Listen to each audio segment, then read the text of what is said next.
के इतिहास में आपने एक से बढ़कर एक सनकी शासकों के बारे में सुना होगा, लेकिन रूस का शासक पीटर इसमें सबसे प्रथम निकला। वह इतिहास के सबसे विश्व विख्यात राजनीतिज्ञों में से एक था, लेकिन वो अजीब सनकी था। पीटर द ग्रेट को जब अपनी पत्नी के प्रेम प्रसंग के बारे में पता चला तो उसने अपनी पत्नी के प्रेमी की हत्या करवा दी और उसके सिर को अपनी पत्नी के कमरे में रखवा दिया।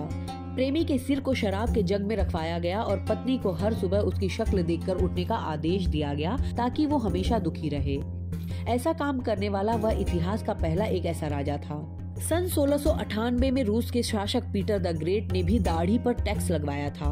पीटर की इच्छा थी कि रूस का समाज भी यूरोपीय देशों के समाज की तरह आधुनिक हो और लोग नियम से दाढ़ी मुड़वाते रहें। तब रूस में दाढ़ी टैक्स चुकाने वालों को एक टोकन मिलता था जिसे उन्हें हर समय साथ लेकर चलना पड़ता था। टोकन तांबे या चांदी का होता था और उस पर लिखा होता था कि उस शख्स ने दाढ़ी कर चुका दिया है।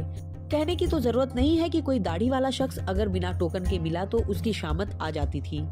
पीटर द ग्रेट ने सन 1718 में सोल यानी आत्मा पर भी टैक्स लगाया। यह उनको देना होता था जो यकीन करते थे कि उनके पास आत्मा जैसी कोई चीज है। बच तो वो भी नहीं पाते थे जो ये यकीन नहीं करते थे। कहते हैं कि उनके धर्म में आत्मा न रखने का टैक्स लिया जाता था।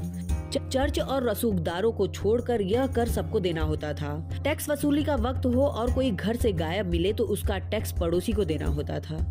इतना अजीब और सनकी था पीटर द ग्रेट।